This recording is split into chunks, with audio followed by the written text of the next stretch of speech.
imagine robbing a bank. Imagine this person imagine a person robbing a bank, shooting a person in the process, and that person was meant to spend 10 years in jail, but he pleads the judge, and he gives you 5 years instead. Think about it. All the people who got traumatized, and that person who got shot doesn't really get justice and closure. And why is the judge allowing this criminal to bargain for a less severe punishment, like shopping at a night market in the first place? So that was how plea bargaining looks like. So why do you want to ban plea bargaining? What is our burden? So the reason we want to ban plea bargaining is to have a better justice system.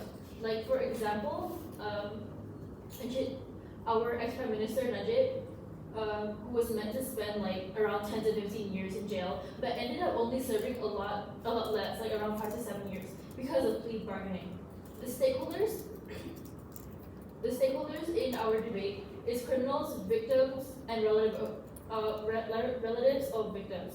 So why do the relatives and the victims deserve to ban plea bargaining? Mostly, it's for closure. Like, imagine being the victim of a sexual assault, and just to see like your assaulter being let off for only 2 years in jail, and the jail time may be temporary, but the event of the assault will like live forever in the victim's minds, and it's PTSD. So you can't, no matter how much time the criminal spends in jail, it cannot repair the damage that the criminal has done to the person.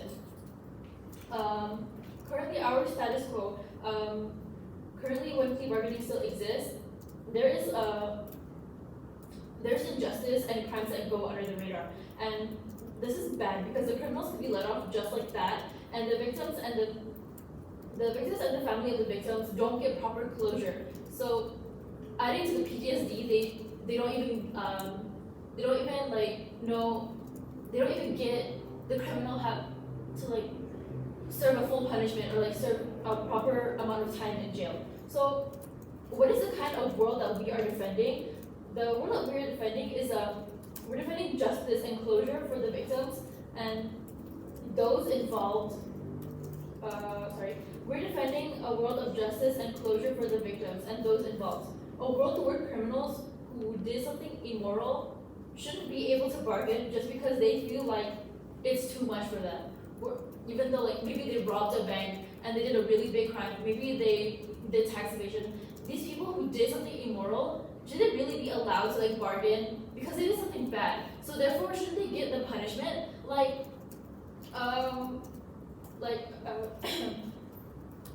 Okay, sorry, I'm just gonna move on to my arguments first. So, we're on the government side. We're trying to have better mental health for the victims because we solve the issue of like victims having really bad mental health by banning plea bargaining, because to like avoid the criminal being bad, so be allowed to like only 1 year in jail when originally they had like 7 years. Like, that's not fair. And how exactly does this help victims' mental health?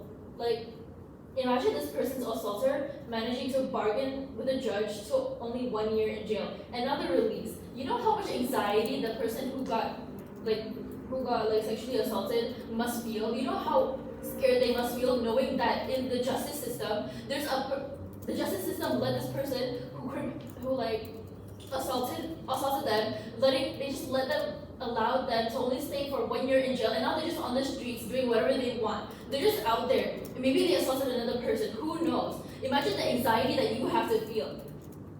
So, Judge, we believe that protecting and helping the victims is much more important than slightly infiltrating the criminal's rights. And honestly, it's not even.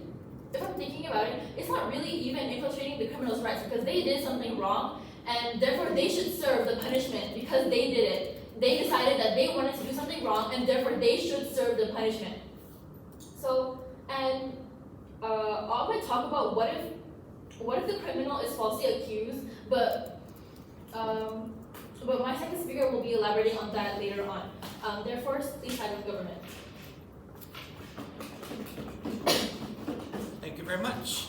Let's call the first speaker of the opposition. Here.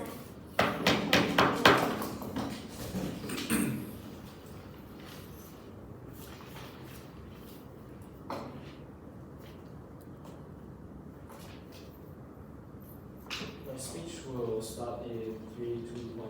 So, I will first begin my speech and the case for opposition by presenting rebuttals to the Prime Minister's case.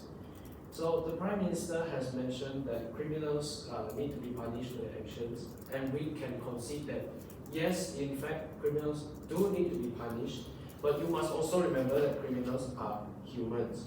They essentially also have human rights under international law.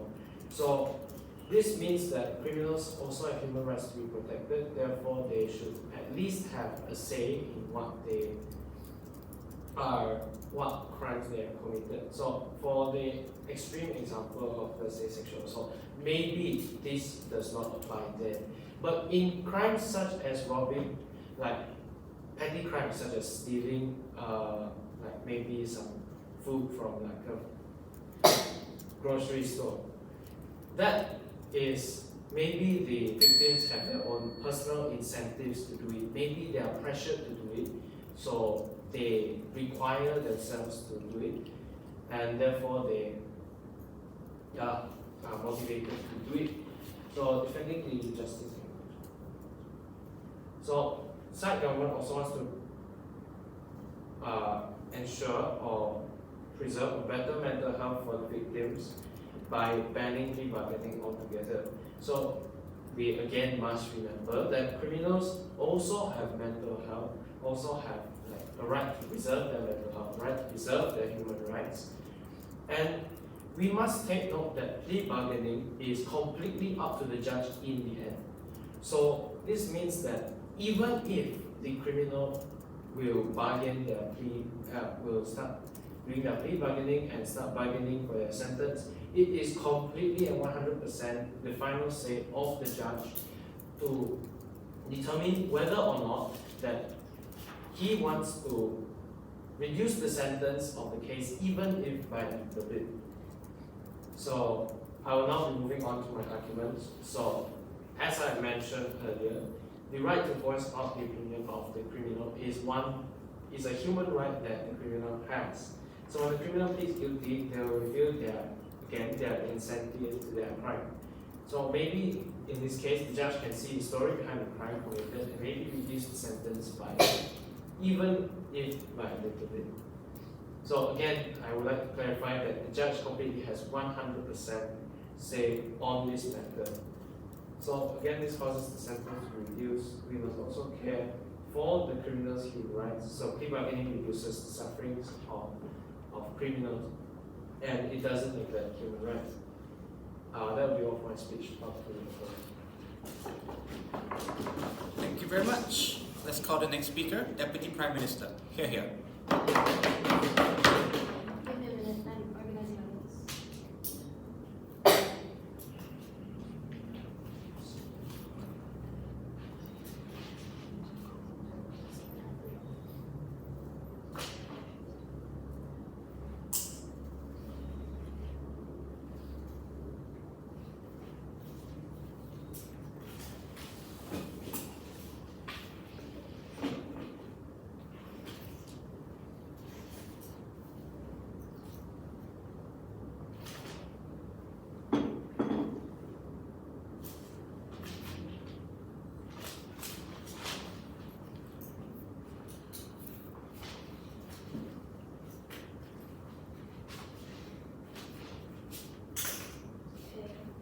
So, I'd like to start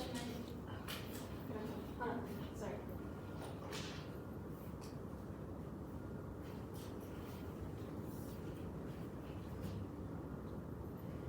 I will start my speech in 3, 2, 1. So, first of all, I would like to start with rebuttals. Okay. So,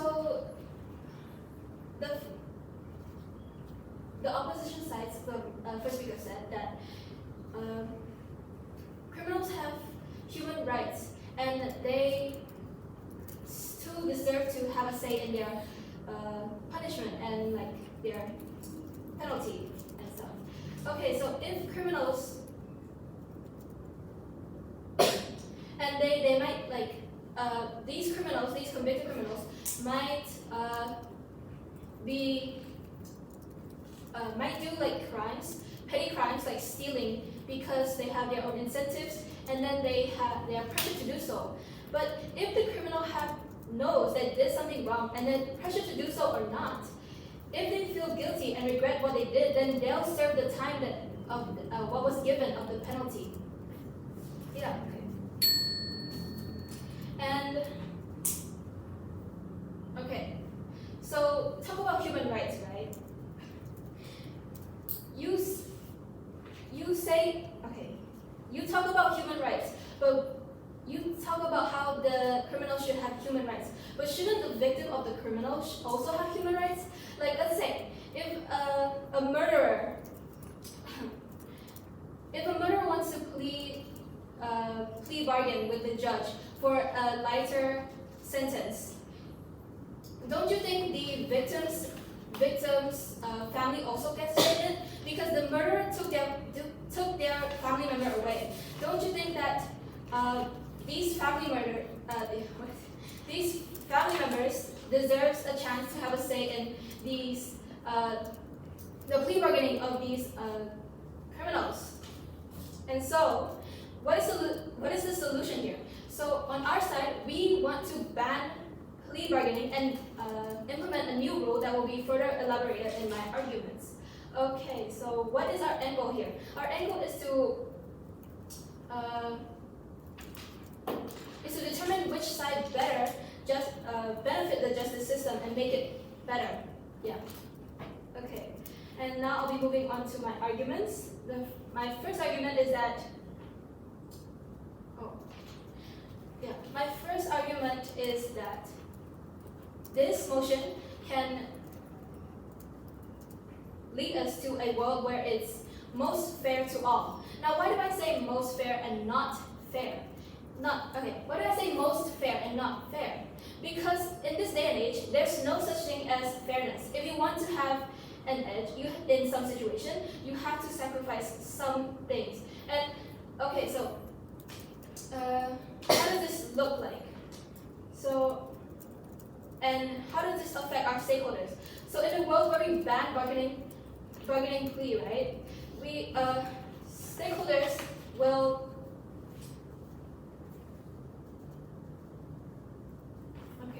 stakeholders like criminals and victims and the victim's family will be the victims and the victim family will find closure in the banning of the plea bargaining, and the criminal will serve the penalty and the punishment that was given to them because of what they did. Okay, and then so what about falsely accused criminals, right?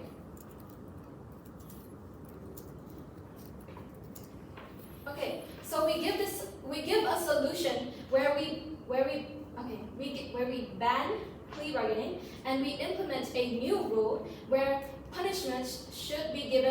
certain punishments should be given at a limit. And for, let's say, example,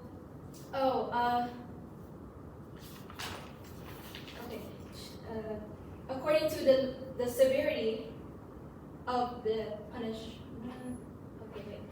Cancel that, sorry. Okay, so say like you limit the punishment to murder to 70 to 80 years, or punishment for assault is 40 to 50 years. Now, how is this good? Because it allows falsely accused victims to have a lighter sentence.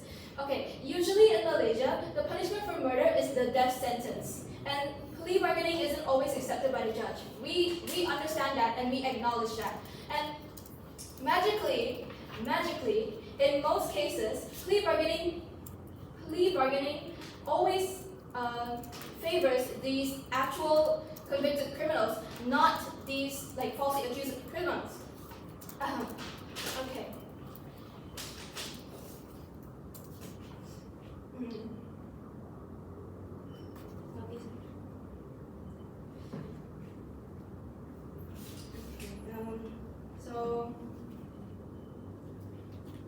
and that is why we already won this debate. And now I'll be elaborating on my first speaker. So we're talking, okay. So my first speaker said that the banning of plea bargaining will better the mental health of falsely accused criminals and the families of falsely accused criminals. Because just imagine, banning plea bargaining and implementing our solution to our world right now. Okay, so talking about falsely accused criminals, right? Ban plea does not always work, and then it's always up to the judge, and it's not guaranteed that you will always your sentence will lighten with the banning of plea bargaining. Okay, and so with our rule, the sentence will be lighter on these criminals and also these falsely accused criminals, and their mental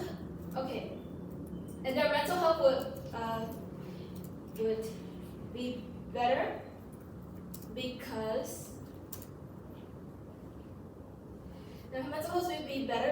just imagine you just got convicted for falsely accused murder, and you instead of the death penalty, you get 50 years in jail. And with that, I will leave my third speaker to elaborate more, and never been so proud to propose. Thank you. Thank you very much. Let's call the next speaker, Deputy Leader of the Opposition. Here.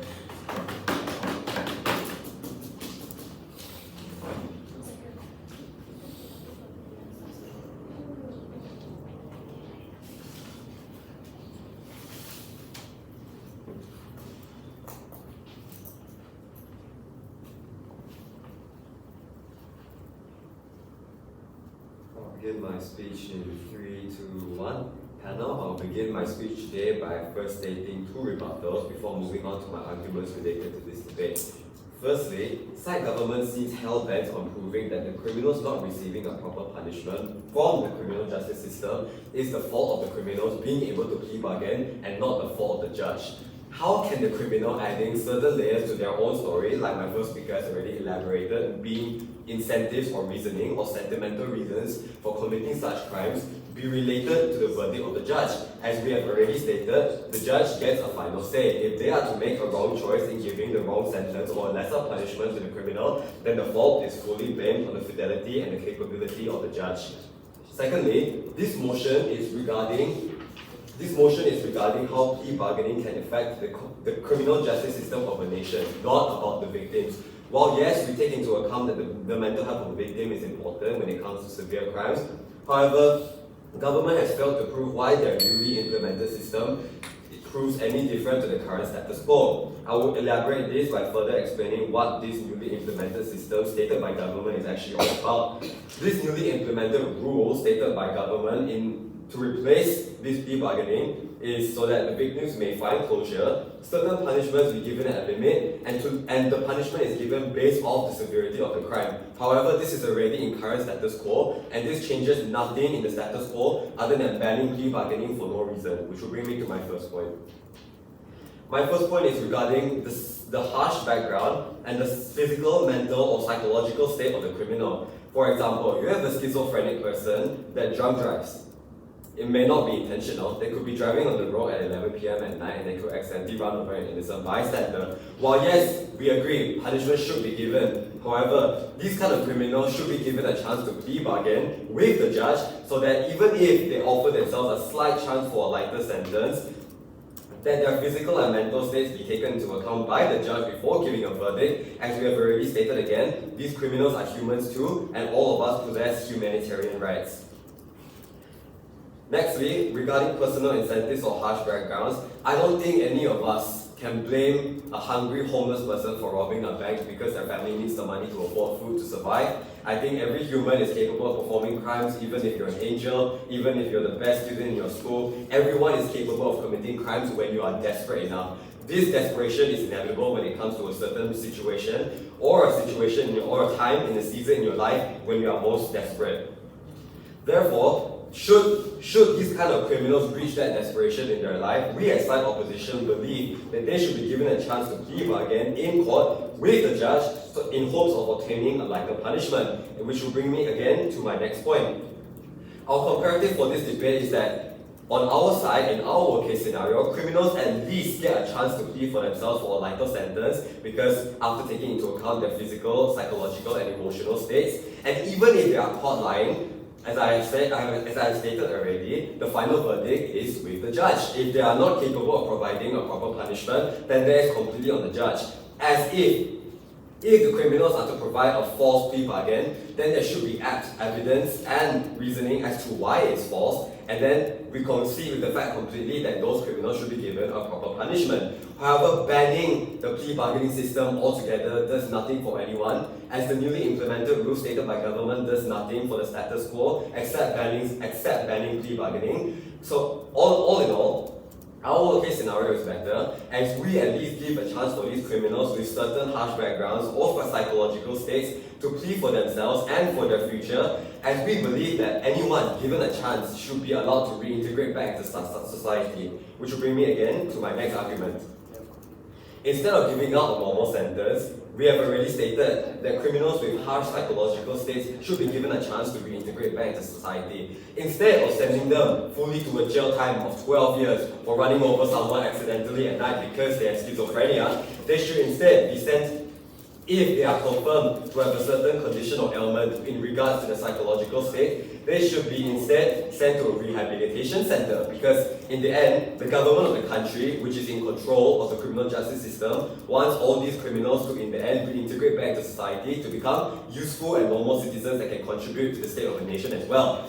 Removing the plea bargaining system altogether removes this opportunity for the criminals altogether, meaning that they will have to spend a longer, dragged out jail time, even if they have a psychological state that can be dealt with, can be given treatment, which with the technology we have nowadays is very possible, and allow them to reintegrate back into society to contribute to the nation instead of wasting their time and their life away in jail. Thus, our worst case scenario for opposition is better, as we take into account the humanitarian rights of criminals, that they have families, that they have a chance to reintegrate back to society, and that they have a reason for committing such crimes, even though we concede with the fact that they should be given a proper punishment if truly proved guilty. Thank you.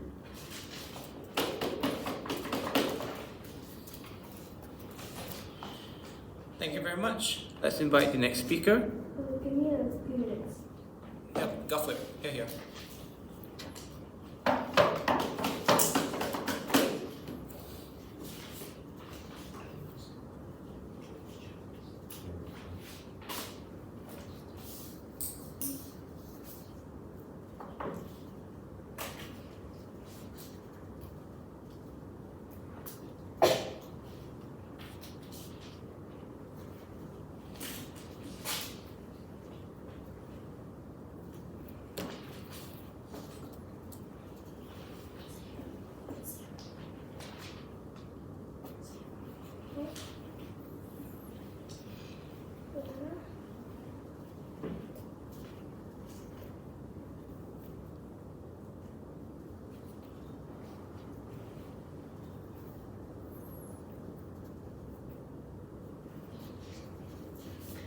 Okay, go for it. Let's go.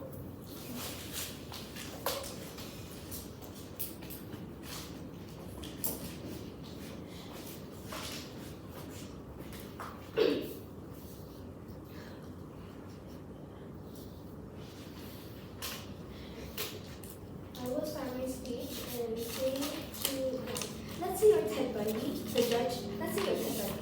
The judge has given you a hefty sentence of 48 years, but you plead for 25 years instead. What will the victims think of this? What will the 44 families of the victims think of this? Before I move on to my clash and my way, I will be giving one rebuttal from the second speaker of opposition. Second speaker of opposition stated that homeless people have to bargain with the judge because they had to rob the grocery for some food for their family. Opposition has stated earlier that the judge should be responsible for deciding the punishment of the criminal. So shouldn't the judge know in the first place, without plea bargaining, that the criminal had to do it? Now I will be stating the best and the worst case of our side. For our best case, the criminal is rightfully charged for their own crimes. Second, the families of the victims and the victims themselves achieving justice. For our worst case, the criminal is wrongfully charged against their crimes. Now moving on to my clash, which is scale. Why our side affects a larger group of people? Our side ensures safety for millions of citizens living in Malaysia by banning plea bargaining. Does opposition side want to risk the lives of the citizens in Malaysia by allowing plea bargaining into the justice system? Our house aims to bring justice to the victims and ensure the safety for Malaysian citizens. We admit that the judge has the final say, but the amount of time the judge had given these horrible criminals a lighter sentence than they actually deserve is actually jaw-dropping. We also admit that the criminals are also human. But what opposition have not elaborated on is the state of the victims. Opposition kept focusing on the mental health of the criminals, but they are not focusing on the suffering of the victims. With our solution, the criminal will at least have a lighter sentence. And in opposition side, it will only affect... Your wife? Oh yes? In your scenario, the criminals have a lighter sentence. Isn't your side arguing and plea bargaining? We meant on our newly implemented solution for like the lighter sentence.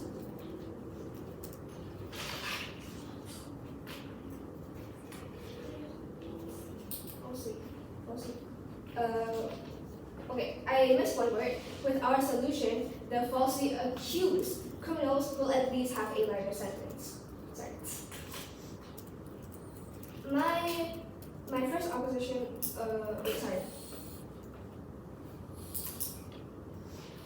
my first speaker, PM also stated, we are banning plea bargaining because we aim to provide closure for the relatives of the victims and the victims themselves. It cannot, by allowing these horrible criminals to plea bargain, it cannot repair the damage done to the victims. For example, the victims having PTSD, trauma, and etc.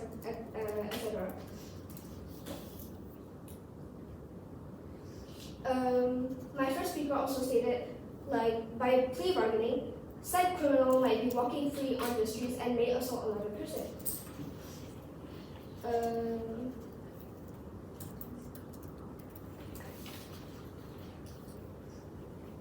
And then my second speaker stated, if the criminals feel guilty, they should serve the time that they were given. I fully stand by this statement because both sides agree that victims and criminals are human and have human rights. But the thing is, opposition does not focus on the victims at all and instead is focusing on the criminals fully. I hope opposition would have the chance to elaborate on how they would benefit the victims after this. And with all these points, my house is clearly can stand to win this debate, and I have never been more proud to propose. Thank you very much. I invite the opposition whip. Here.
I'll start my speech in 3, 2, 1.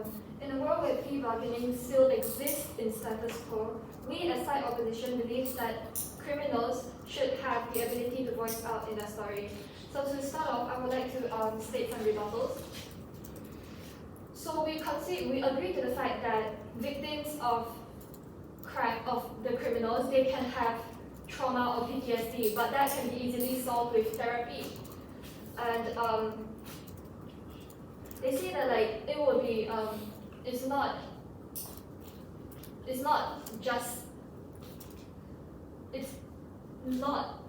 like the victims, they will not get justice, and the criminals will be just let off like that. But in this motion, we still say that they will still serve a proper jail sentence, which leads on to my next rebuttal, that they do not have a say in the verdict. They just want to share their side of the story.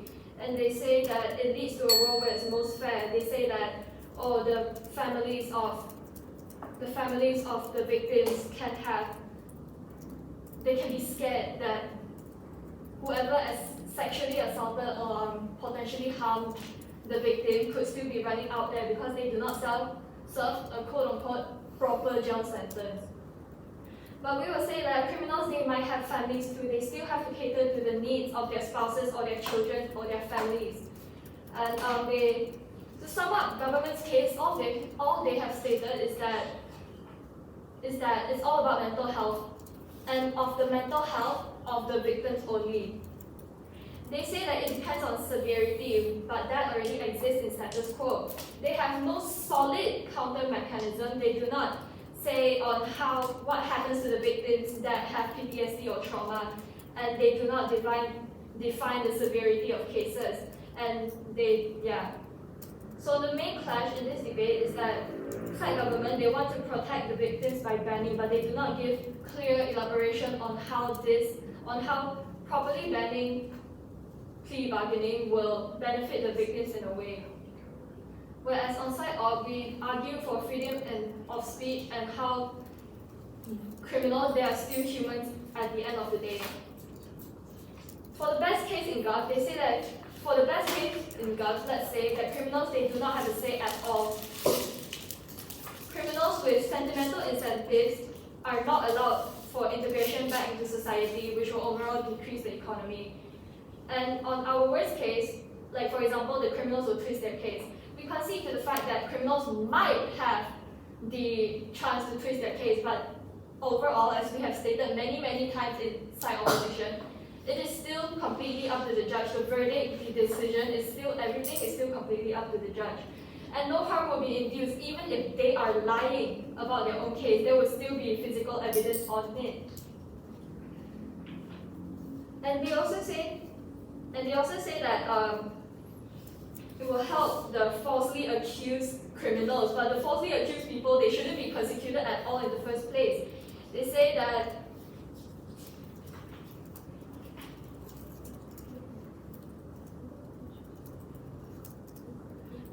the sentence will be lighter on criminals, which this actually benefits our side, as this is exactly what we're fighting for the criminals to have a say, to allow to share their side of the story, to allow to fight for a lighter sentence. For the winning metrics, we create a world where criminals get a chance to obtain a lighter punishment. And in this debate, we have proven to you that criminals should be able to plea bargain, and we win because we do not completely strip them of their rights. We allow them to have a say and hopefully reduce their sentence towards, for example, schizophrenic people. And with that, I would like to end my speech. Thank you very much. Let's invite the next speaker up reply. Here.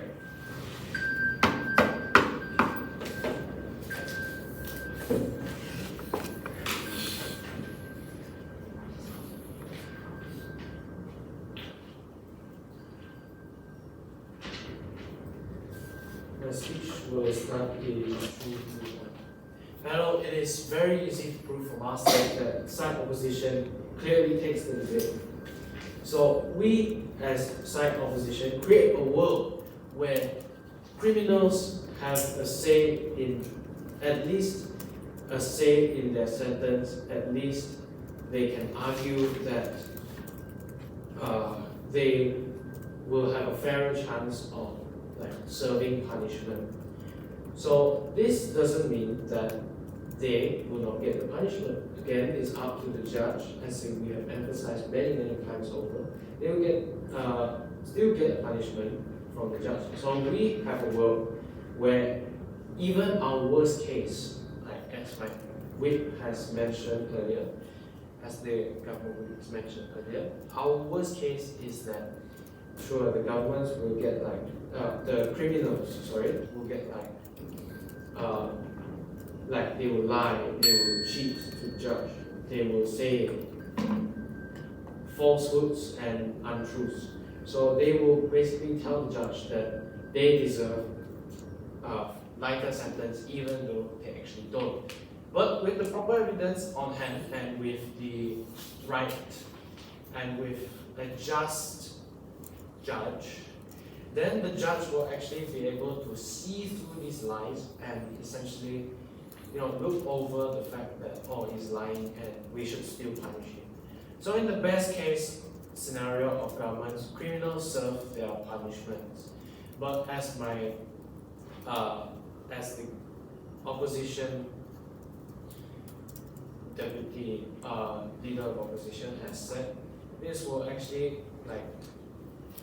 create a world where a lot of the workforce is left missing and left behind. So it causes a lot of gaps that needs to be filled. So basically our side advocates for a world where criminals at least have a chance to say what they want to say in front of the judge before the right justice is being served. And that will be the end for my speech. Thank you very much.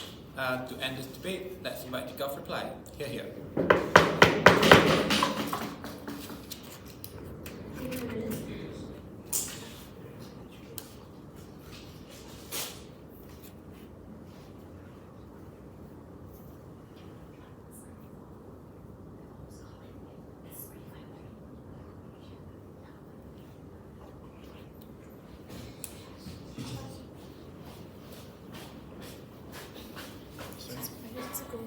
For a second, because I need to tell my parents that it's a bit delayed because of me here. Okay.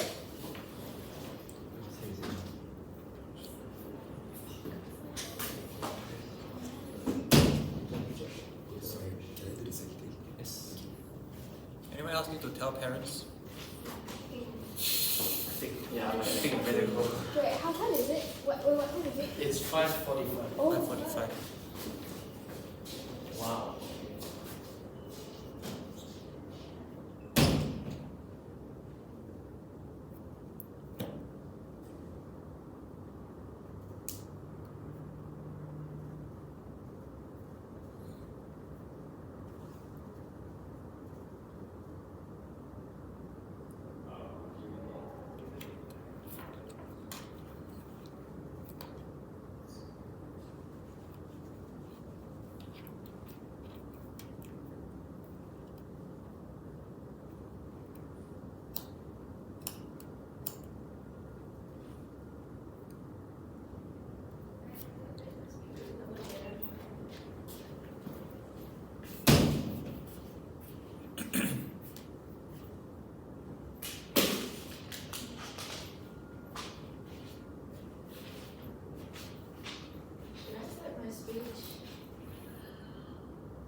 Sure, why not? Alright, so I'll be starting my speech in 3, 2, 1. Okay, so the main clash of this entire debate is whether to prioritize the mental health of these criminals or the criminals' victims and the victims' families. Okay, so on their side, they say they want to protect the criminals by not banning plea bargaining because there's mentally unstable people committing crimes. Like, okay, they gave an example of schizophrenic person driving at night and accidentally hit a person. And somebody, our response to that is, if you have schizophrenia, why are you driving in the first place? Shouldn't you be in a psych ward? Shouldn't you have professional mental health? Professional help, yeah,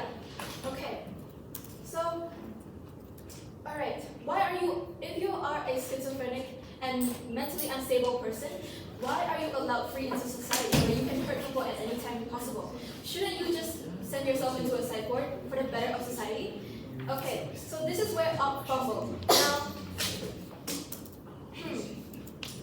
if we say like another example that they give is that, a homeless man can just steal food to provide for their family. And yes, I get that people can do bad things in desperation, but there's also like a lot of other better ways to solve this problem. If you're homeless, you can go to a shelter, and then from then on, you can slowly build yourself up to a better life, like getting a job. It doesn't, they might say like, how is a homeless going to get a job? I don't know, you can go apply for a job as a cashier or something. And then, so on our side, we want to protect the victims of these criminals because they are the majorities, not the minorities, which is the criminals. And always focusing too much on these criminals who committed crimes and deserve to serve their penalty and sentence. Okay, so on our side, we want to give closure to these victims. We want to protect these victims and these victims' families, and we already gave a solution. And obviously, it's not a very foolproof. We acknowledge that because it's a solution that we made up on the spot. It's not something real. But then, But then we believe that if this solution is to be implemented into the status quo, it would benefit it and benefit the status quo and the society. And therefore we win this debate. Thank you. Okay, thank you very much. Don't have to leave the room.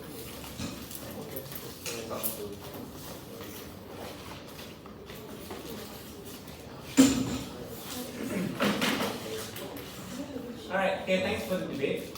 I'll go through the results, the reasoning behind it, then after that we just have a short chat of plea bargains because this is not what you guys do.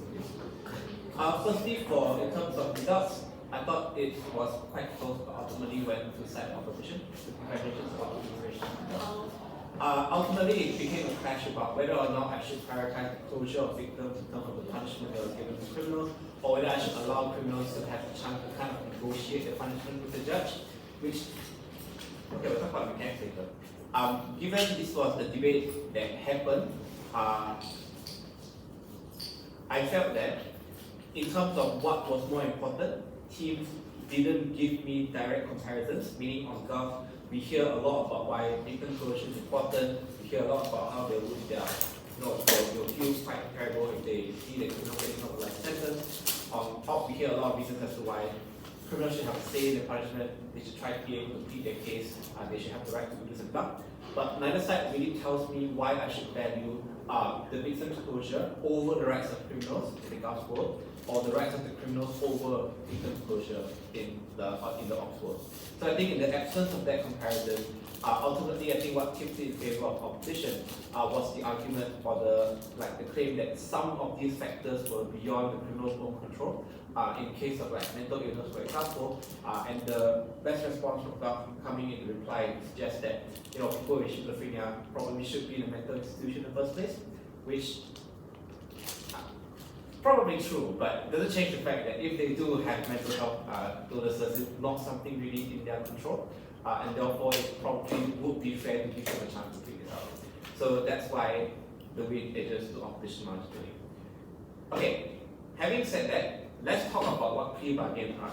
Because plea bargains are not between the criminal and the judge.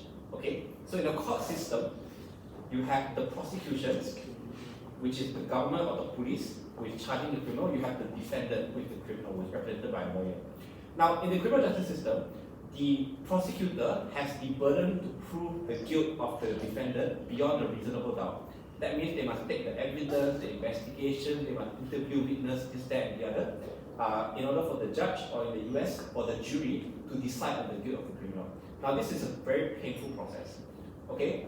The criminal, sorry, it's a criminal, but in the plea bargaining system, if the prosecutor is charging the criminal with first-degree murder, for example, that carries a punishment of 20 years to life in most countries around the world.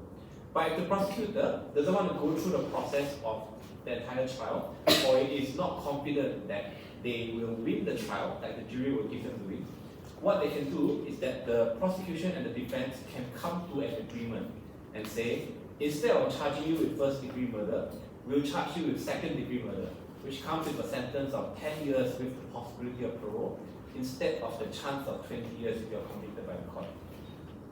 This means that you bypass the entire trial process. The defendant pleads guilty to second-degree murder, and the prosecutor pleads down to second-degree instead of first-degree. That's what plea bargain is. So the judge can accept or reject plea bargains. 99% of the judge says okay, because the two of them come to an agreement. And yeah, that's how it works. So this is what a plea bargain is. It's not the criminal pleading for lighter punishment from the judge, which is called a mitigating factor, by the way. You should read about it. So on Gulf's side, the reason why you want to ban a plea bargain is because of the power dynamics associated between the prosecution and the defense. And this often happens when you have a public defender who don't have the resources, don't have the energy, don't have the capital to represent the defendant properly, which tends to happen if you're a black person who is caught by the police accused of a crime that they may or may not have done. So what the prosecution does is that because the defense has no energy to mount the proper defense, they have 300 cases to worry about, they immediately agree with the prosecutor. You agree to a misdemeanor, you agree to a misdemeanor, and they don't charge like that. Which basically means you're forcing the defendant into confessing to a crime that they may or may not have committed. Now, if they did commit a crime, that's great. You know? But most of the time, or sometimes actually, either they didn't commit the crime, or they didn't commit the crime to the severity that the prosecution wants. Now, on the prosecution side, there is a very big incentive to charge as many people as possible, because public prosecutors in most places around the world are elected. And the more convictions they have, the more they can tell people, I'm a very effective prosecutor, you should vote for me. That's the incentive. So the world where plea bargaining exists, prosecutors have this very nefarious incentive to charge as many people as they can with as high charges as possible to get the defendants to plead it down and to make themselves look good. If they go through the entire court process, they can't do that. So that's why it's bad. On the other side, of competition, even though this bargaining process is a bit screwed up in many different ways, it's still a process which allows you to bypass the entire trial process. And going to trial takes anything from like 2 weeks minimum, and the trial can drag on for years sometimes. And so when you have like 300, more than that, like 1,000 murders being committed a year, the prosecution office and the defense office don't have the time to drag out 1,000 cases for like 3 to 5 years each. They just don't have the resources, they don't have the capacity. So in order to make this trade-off, a plea bargain allows the prosecution to ensure the criminal is punished somewhat, and it allows the criminal to get away with a potentially higher punishment, which moves the case through the system and stops this backlog from happening. If the backlog happens, number one, cases pile up indefinitely, victims might never ever get their justice, criminals just rot in jail forever. Or two, the prosecution might decline to prosecute the case because they are not sure if they can win it, and they don't want to invest resources into a case that they might lose, right? Which means potentially even less justice happens in a world where plea bargaining is happening, because the prosecutor either doesn't want to or is not able to charge people successfully. So this is kind of a lesser of two evils, so to speak, but that's why plea bargainings can be beneficial, and that's why it's harmful. The debate's about who can prove which is more important. Okay, any questions? How are we supposed to prove that the criminals become more important than the victims? I just like you said. One, criminals eventually are going to re-enter society. If you punish them very harshly and they're not able to successfully reintegrate, they're going to commit more crime. Number two, the proportionality. The punishment that the criminal faces needs to be proportional to the harm done to the victim, right? And that decision needs to be made by the court, not made by any individual outside of the judicial system, given the experience and the unbiased partiality of the thing. So if you're a victim, you always want the criminal to be punished the worst possible way, right? Because you're not rational and you become. The rights of the criminal and the rights, the criminal justice system needs to ensure that the punishment given is proportional to the harm done, in order for the system to be fair. Yeah, that's how you do that. Any questions? If not, thank you very much. Yes, we can let you guys off now. And good luck tomorrow.